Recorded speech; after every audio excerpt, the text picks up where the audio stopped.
Yeah, Richie Rich here. You deserve to be free. So, what are we gonna talk about today? Talking about leaders.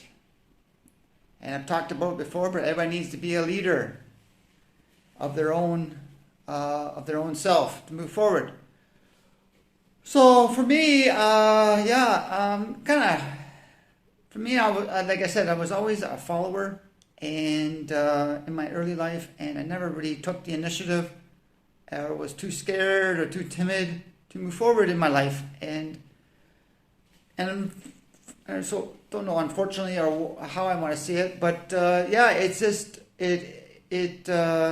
I think it hindered me in what I want to do in life, and even sometimes to this day, I have always have struggle, or sometimes I have reservations about what I should be doing with my life, and that refers to a lot of things, not just career wise, but relationship wise. I'm still single, and health wise, I think I'm in good shape.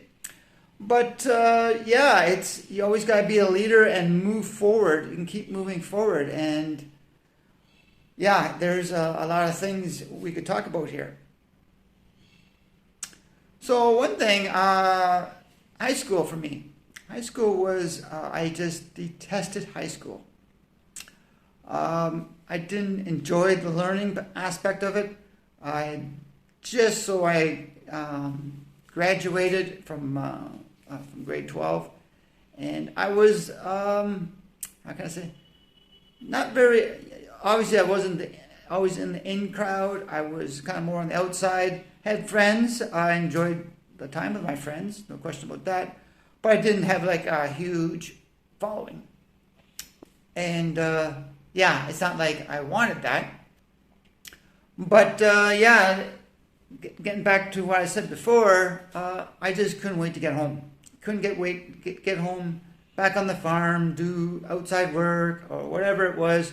I just did not like being in school. And then on top of that, doing homework and stuff and studying, I just did not really enjoy all that aspect of it.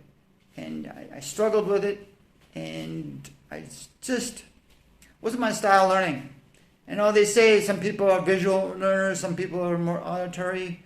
I'm more of a hands-on type of guy, and I just didn't like it. And it was 4 years in high school, and don't get me wrong, I had some good times and everything else, but and some friends as well. But I just not didn't do well with the whole academics. And now I look back and look at my kids, and most of my kids had a pretty good high school life.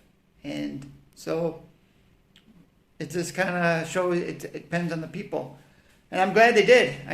Except for my last son. I think he struggled the last year because of this whole pandemic thing that was going on.